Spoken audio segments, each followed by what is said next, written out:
안녕하세요. 저는 서울에서 거주 중인 30대 초반의 여자입니다. 그동안 있었던 파란만장한 제 인생사를 들려드리고 싶어서 이렇게 조심스레 사연을 보내게 되었습니다. 저는 지금 형부와 같이 살고 있는데 긴 글이 될 수도 있겠지만 그저 한 여자의 속풀이라고 생각하고 가볍게 들어주셨으면 좋겠습니다. 저에게는 2살 차이가 나는 친언니가 한 명 있습니다. 언니는 매사 차분하고 현명했으며 성격도 참 시원시원했었죠. 똑 부러지는 성격에 공부도 상당히 잘했고 얼굴도 예쁜 외모라 남자들 사이에서도 인기가 상당히 많았습니다. 더군다나 성격도 착해서 어릴 적부터 저를 살뜰히 챙겨준 언니가 제 우상이자 꿈이었던 것 같아요. 나이는 겨우 2살 차이밖에 안 되지만 어릴 적부터 언니는 제게 상당히 커다란 존재였던 것 같아 말을 잘 따르곤 했습니다. 공부를 상당히 잘하던 언니는 서울의 좋은 대학에 입학하게 되었고 그로 인해 서울에서 혼자서 자취를 시작하게 되었습니다. 그때 당시 저는 혼자 나가서 자취하며 사는 언니가 그렇게 부러울 수가 없었죠. 공부도 잘하고 대학도 좋은 곳에 가는 언니를 존경하며 저도 언니를 따라가기 위해서 이를 악물고 정말 공부를 열심히 했었습니다. 그러다 보니 저도 곧잘 성적이 잘 나왔고 그 덕분에 언니와는 다른 학교지만 나름 서울에 있는 괜찮은 4년제 대학교에 입학을 하게 됐습니다. 저는 너무 행복하고 신났었죠. 그렇게 꿈에 그리던 언니와의 자취 생활과 대학 생활이 너무 기대가 되었습니다. 부모님은 철없는 딸년이라고 핀잔을 주셨지만 내심 서울 4년제 대학에 입학한 딸들을 보며 흐뭇해 하셨었던 것 같습니다. 그렇게 학기가 시작되었고 저는 언니와 같이 살게 되었습니다. 대학 생활을 시작하니 이래저래 시간이 금방 지나가더라고요. 친구들도 여러 명 사귀게 되었고 술집도 처음 가보고 미팅도 하면서 너무 즐겁게 지낸 것 같아요. 그러다 언니는 졸업을 하고 대기업은 아니지만 업계에서 알아준다는 좋은 곳에 취직을 하게 되었습니다. 그리고 얼마 뒤 지금의 형부를 만나게 되었네요. 언니보다는 2살 위였으니 저하고는 4살 차이가 나는 남자였고 언니와 소개팅으로 만났다고 들었습니다. 처음 만났을 때 환하게 웃으며 내가 연희의 동생이야? 라고 말하던 게 정말 엊그제 있었던 일처럼 생생합니다. 저는 언니와 같이 살고 있었기 때문에 형부와는 자주 만났어요. 처음에는 여자 둘이 사는 집에 자꾸 찾아오는 게 불편했지만 너무나 좋은 성격에 항상 밝은 미소를 보여주던 형부였죠. 그리고 언니와 같이 어울리며 놀다 보니 언젠가부터 저도 서서히 편해지더라고요. 2사람은 항상 저를 같이 챙겨주었고 식사나 영화 그리고 술을 마실 때도 함께 했어요. 언젠가부터 그게 너무 좋았고 일상이 된 듯이 같이 노는 게 편해졌습니다. 저와 형부는 아는 오빠 동생 같이 아주 편한 사이가 되었던 거죠. 그렇게 처음 겪어보는 재밌는 일상들을 만끽하였고 평범한 대학 생활을 즐기면서 별탈 없이 잘 지내고 있었습니다. 그런데 하늘이 무너질 만큼 충격적인 일이 생겨버렸죠. 어느 날 갑자기 부모님의 충격적인 사고 소식을 접해야 했습니다. 언니와 제가 사는 자취방에 오셔서 반찬이며 이것저것 가져다 주시고 시골집으로 내려가시다 차가 반파되는 큰 사고가 났습니다. 여자들끼리 사는 집이 이게 뭐냐며 투덜거리셨던 엄마와 애들한테 잔소리 그만하라는 아빠 그 모습이 마지막 모습이셨어요. 부모님 2분 다 그 사고로 인해 돌아가시게 되었습니다. 저희 자매는 너무나도 슬픈 그 현실을 어린 나이에 모두 받아들여야만 했습니다. 형부는 장례식장에서 언니의 남자친구라고 주변 분들에게 소개를 하였고 저희 부모님의 마지막 장지까지 함께 해주었습니다. 목 놓아 울다가 너무 힘들어 지치면 형부가 달래주었고 무엇이라도 먹으라며 밖에서 죽까지 사와서 저희들을 챙겨줬었죠. 형부에게 너무 고마웠고 그때부터 많이 의지가 되었던 것 같아요. 그렇게 부모님을 보내드리고 나니 저희는 졸지에 고아가 되어버린 거나 마찬가지인 상황이 되었습니다. 그렇게 힘든 시기에 겨우겨우 버티면서 대학 생활을 마치고 졸업을 하게 된 저에게도 어느 날 한 남자가 다가오게 되었습니다. 이 남자가 바로 제 전 남편입니다. 부모님이 돌아가시고 형부와 언니에게 많이 위로받고 기대면서 살았지만 그걸로 제 마음이 채워지기에는 부족했었나 봐요. 자상하게 다가와서 제 말을 잘 들어주던 그 남자와 연애를 하게 되었고 저는 자연스럽게 그 남자에게 제 삶을 기대고 많이 의지하게 되었었죠. 그러다 보니 집에 들어가지 않고 외박을 하는 횟수도 점점 늘게 되었고 안 그러던 제가 갑자기 그런 모습을 보이게 되자 언니와 형부에게 혼도 많이 났었습니다. 그러던 중 저는 그만 사고를 치고 말았습니다. 어리다면 어린 그 나이에 혼전 임신을 하게 되었던 거죠. 지금 생각해보면 정말 미친 짓이라 생각하고 있고 그 시간을 되돌리고 싶은 심정입니다. 물론 지금 제 인생 누구보다 소중한 제 딸아이가 없길 바란다는 뜻이 아니고 전 남편만 되돌리고 싶습니다. 하지만 그때 당시에는 그 남자를 많이 의지했고 사랑했었기에 미래가 행복할 거라 꿈꾸고 아이를 낳자고 마음먹었습니다. 그렇게 저희는 예정에 없었던 결혼을 급하게 하기로 한 거였죠. 그래서 저는 언니와 형부에게 이 사실을 알렸고 정신이 있는 거냐며 많이 혼났었던 것 같습니다. 잘 살 테니 걱정하지 말라고 얘기를 계속 해줬지만 그게 말처럼 쉽게 될 리 없다는 걸 잘 알고 있는 두 사람은 저를 많이 설득하려고 했죠. 하지만 뱃속에 제 아이가 있었기에 되돌릴 수 없다는 걸 모두가 알았고 결국 제 의견을 따라서 결혼을 진행하게 되었습니다. 그러나 상견례부터 참 쉽지 않더군요. 그날부터도 많은 일이 있었습니다.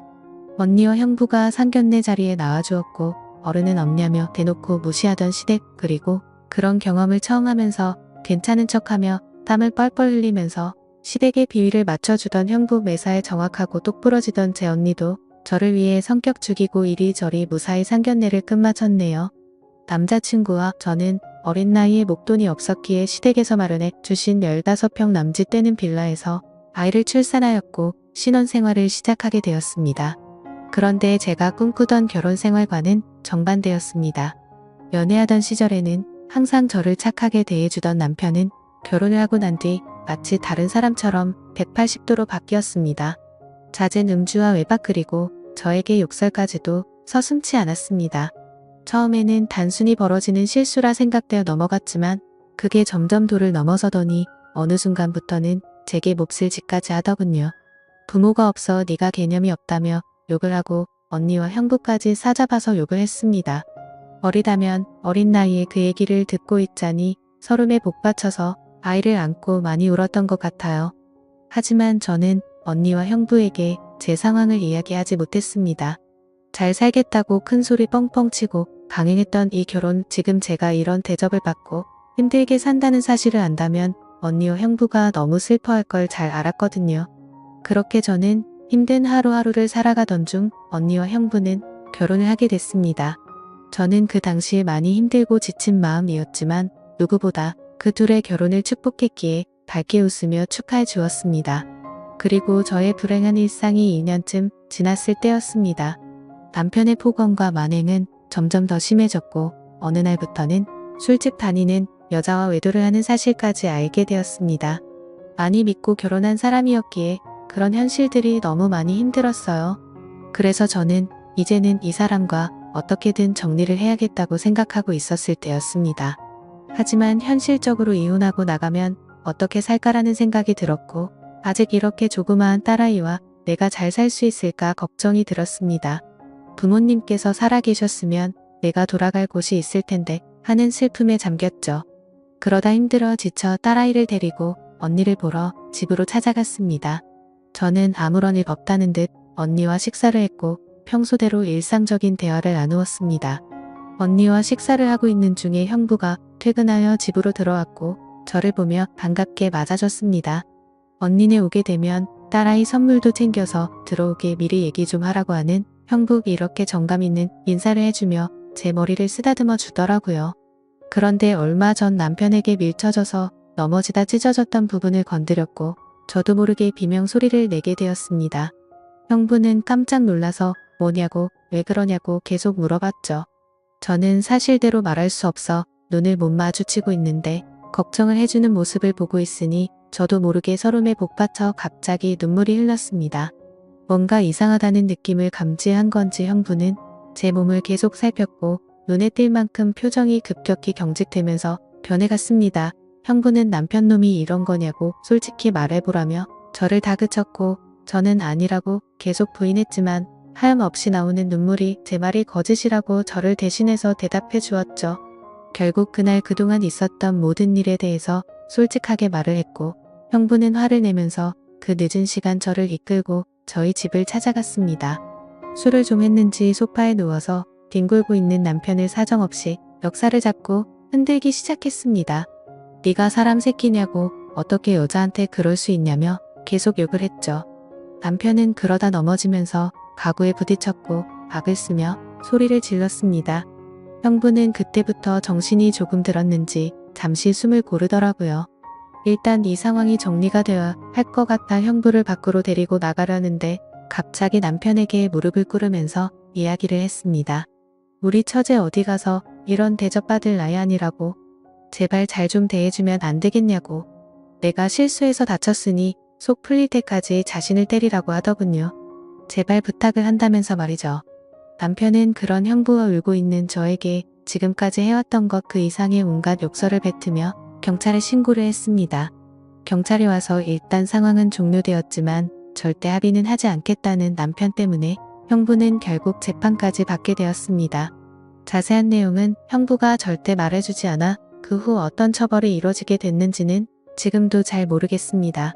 그런 상황을 겪은 뒤로 저는 확실히 남편과 정리를 할 수 있었고 이도 저도 갈 곳이 없던 저와 딸아이에게 언니와 형부는 손을 내밀어 주었습니다. 그렇게 염치는 없었지만 어쩔 수 없는 상황이었던 저는 결국 언니와 형부와 같이 살게 되었고 차근차근 그동안의 일들을 정리를 했고 이혼 준비를 하게 됐습니다. 이혼 과정이 생각보다 참 복잡한 게 많더라고요. 저 때문에 속이 많이 상했던 형부는 저에게 걱정 말라며 많이 도와주었습니다. 너무 힘들었던 제게는 그때 형부와 언니에게 너무 고마웠어요. 그리고는 예전 처음 형부를 만났을 때처럼 저와 언니 그리고 형부 거기에 제 딸아이까지 나름 행복한 생활로 돌아올 수 있었습니다. 딸아이는 아주 어려서 그간의 일들을 전혀 인지하지 못합니다. 마냥 이 상황이 당연한 일상인 듯 해맑게 커가고 있었습니다. 어쩌면 다행이었죠. 이때쯤 아이가 3살이 되어 어린이집에 보낼 수 있었고 저도 작지만 경제활동을 할 수 있게 되었습니다. 전공을 살려 작은 디자인 업체 취직을 하게 되었어요. 이 회사가 프리랜서처럼 집에서도 일을 할 수 있었기에 아이를 키우는 저에게는 딱 알맞은 직장이었거든요. 급여는 그리 많지 않았지만 빨리 목돈을 모아서 이 집에서 독립하기 위해 이 악물고 일했던 것 같습니다. 회사 몰래 아르바이트 짬짬이 해가면서 아이도 챙기고 일도 병행하는 그런 정신없이 바쁜 나날들을 보냈습니다. 그러다 어느 날 일어나지 말아야 할 충격적인 사건이 벌어졌습니다. 왜 저에게는 이런 시련들이 몇 번씩이나 이어졌는지 하늘이 원망스럽습니다. 어느 날 회사에서 디자인 회의를 하고 집으로 돌아왔는데 회사에 있어야 할 형부가 잔뜩 어지럽혀진 집안 식탁에 앉아 울고 있었어요. 식탁 위에는 마시던 소주들이 널브러져 있었고요. 너무 놀라서 이게 무슨 일이냐 물었지만 형부는 아무 말이 없더라고요. 그러다 식탁 위에 올려진 이혼 서류를 발견했고 그 서류에는 언니 이름이 적혀 있었습니다. 무슨 일이냐 물었습니다. 한참이 지난 뒤에 형부가 하는 말이 언니와 이혼하게 되었답니다. 언니는 집을 나갔다고 하더라고요. 갑자기 도대체 무슨 말인지 도저히 이해가 안 되었어요. 아무 문제 없이 행복하게 잘 지내고 있는 줄만 알았는데 갑자기 이혼이라니요. 계속 형부에게 물었지만 형부는 그냥 이혼할 거니 그렇게 알라고만 얘기했고 다른 이야기는 해주지 않았습니다. 일단 아이를 챙겨야 했기 때문에 대화는 그렇게 끝났고 바로 언니에게 전화했습니다. 언니는 아무 말도 하지 않았고 저는 무슨 일인지 일단 만나서 이야기하자고 언니를 다독였습니다. 언니와 만났고 이야기를 들었습니다. 언니는 정말 미안하고 몹쓸 짓인 걸 알지만 사랑하는 사람이 생겼다고 말하더군요. 이게 도대체 무슨 말인지 말도 안 나왔습니다. 제가 그렇게 좋아했던 똑순이 언니가 형부가 아닌 사랑하는 사람이 생겼답니다. 너무 화가 났어요. 뭐라고 욕도 나오기 전에 언니의 뺨부터 때렸습니다. 도대체 이게 무슨 짓거리냐고. 형부가 우리한테 얼마나 잘해줬는데 그게 무슨 말이냐고 내가 잘못 들은 거 맞다고 말하라고 소리를 질러댔습니다. 그런 언니는 그저 미안하답니다. 저를 끝까지 챙겨주지 못하고 무책임하게 떠나게 되어서 미안하다고 하더라고요. 너무나 황당하고 어이가 없어서 말도 제대로 안 나오더군요. 그렇게 저희들을 위해 잘해준 우리 형부가 너무 불쌍해서 저는 정신을 차리고 언니에게 얘기했습니다. 앞으로 너는 내 언니도 아니고 2번 다시 우리 앞에 나타나지 말라고. 내가 너 대신 형부를 끝까지 지켜줄 거니 꺼지라고 했습니다. 그리고 울면서 자리를 나왔습니다. 저도 그렇게 아프게 이혼했는데 그렇게 믿었던 언니가 제 전남편처럼 인간 같지도 않는 짓을 저지르다니 믿어지지가 않았습니다. 집으로 돌아온 저는 말없이 형부를 위로해 주었습니다. 사실 제가 할 수 있는 일이 크게 없었어요. 저도 딸아이와 함께 얹혀 살고 있는 입장이었기 때문에 그저 위로를 해줄 뿐 다른 방법이 없었거든요. 형부는 며칠 동안 출근도 하지 않고 술만 마시며 지냈습니다. 그걸 보다 보니 저는 너무 안쓰러웠습니다. 그래서 그때부터 언니 대신 집안일을 더욱 더 살뜰 챙겼고 가사, 육아, 일을 병행하게 되었습니다. 너무 바쁘게 움직였지만 그것보다 형부의 충격이 더 걱정되어 힘들다는 생각도 못했었죠. 그러던 어느 날 형부가 저를 불렀습니다. 그리고 봉투 하나를 건네주었는데 1억 원이 수표로 들어있었어요. 그러며 하는 말이 같이 아파트 들어가려고 모아두었던 돈인데 이제 아무것도 필요 없으니 이 돈 가지고 나가서 자기 걱정 말고 행복하게 살라고 합니다. 여기에 계속 있기 불편하지 않겠냐고 어차피 끝까지 저랑 제 아이 데리고 가려고 했었기에 그 몫을 나누어 주는 거라고 하더군요. 힘든 그 와중에도 제 걱정을 하고 있었다니 눈물이 나서 펑펑 울어버렸어요. 그리고 형부를 꼭 안아주며 내가 같이 지켜줄 거니까 너무 슬퍼하지 말라고 당분간 곁에 있게 해달라고 형부가 정신 차리면 내가 알아서 나갈 테니 이 돈은 필요 없다고 말했습니다. 형부도 감정이 복받쳤는지 목 놓아 울었고 알겠다면서 고맙다고 말하더라고요. 그렇게 저와 저희 딸아이 형부까지 비록 임시지만 새로운 가족이 되었습니다. 형부는 바랄 게 뭐 있냐고 아무것도 필요 없다며 언니와 조용히 합의 이혼을 했습니다. 왜 이렇게 착한 사람을 상처받게 만드는지 언니가 너무 미웠고 형부에게 미안했습니다. 이렇게 짧은 시간 동안 부모님의 사고 그리고 혼전 임신과 이혼 또 믿었던 언니의 충격적인 배신까지 무려 3가지나 되는 큰일을 연달아 겪었습니다.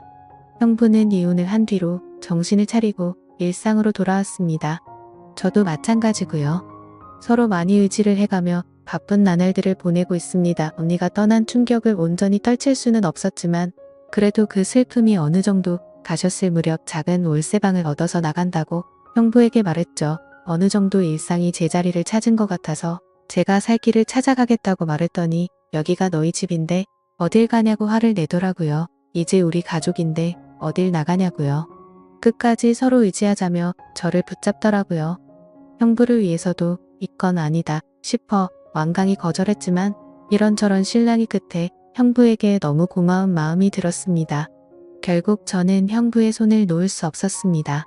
저희는 서로 상처받은 사람들이 만든 이상한 가족 구성원이 되었지만 나름 행복하게 잘 살고 있습니다. 지금은 전에 살고 있는 곳보다 조금 더 좋은 아파트로 이사도 했고요. 남들이 이상하게 볼 수도 있겠지만 신경 쓰지 말라고 늘 본인보다 저를 신경 썼어요. 아이 유치원 행사에도 애비 없는 자식 소리 듣지 않게 하려고 아빠처럼 참여해주고요. 남들이 흔히 생각할 수 있는 이상한 관계는 절대 아닙니다. 사실 저조차도 나름 소소한 행복을 느끼며 사는 이 순간이 영원할 것 같진 않습니다. 언젠가는 저도 형부와 떨어져 이곳에서 떠나야 할 거라 생각하고 있고요. 그래도 지금 당장은 현재에 충실해서 행복하게 지내보려고 합니다. 길다면 긴 시간에 많은 일들을 모두 담아 보려다 보니 많이 횡설수설한 것 같네요. 제 이야기 들어주셔서 감사드립니다.